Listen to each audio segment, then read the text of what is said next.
Yeah, and I think one of the things that I like about your story is that you come from a good Christian family. And so I think there's sometimes a tendency to kind of go, well, we're a good Christian home. Well, we don't have to deal with that kind of stuff here.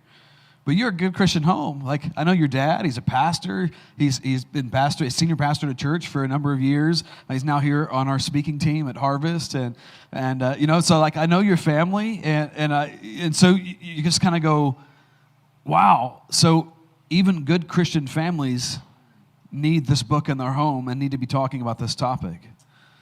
Yeah, that's a big part of my story. My sin was in the dark. It was secret. I tell my story about how my dad was my pastor all my life, and how I was the oldest of 6 kids, a Christian home, a pastor's son. I was really good at sports growing up. I played quarterback for my high school, and I had this secret life that I was living. And so that's part of what I do in my book is I kind of pull back the curtain to the lifestyle that I lived from, midnight to 4 a.m.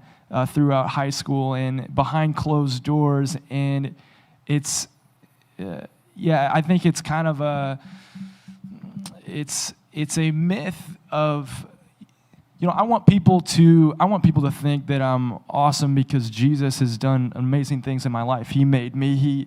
He's the author and perfecter of my story. He formed me in my mother's womb. I'm his son, therefore I'm awesome.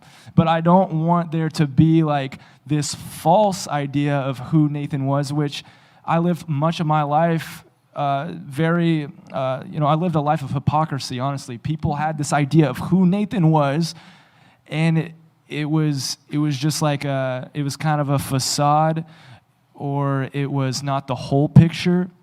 And I think there's something really powerful about presenting the whole picture, and it also gives Jesus full credit and glory for the testimony that he brings in us. Like, if I wanted to just paint this picture of what if I didn't tell anybody or share how Jesus has brought me out of 5 years of porn addiction, then Jesus actually doesn't get the full reward of the testimony of my life.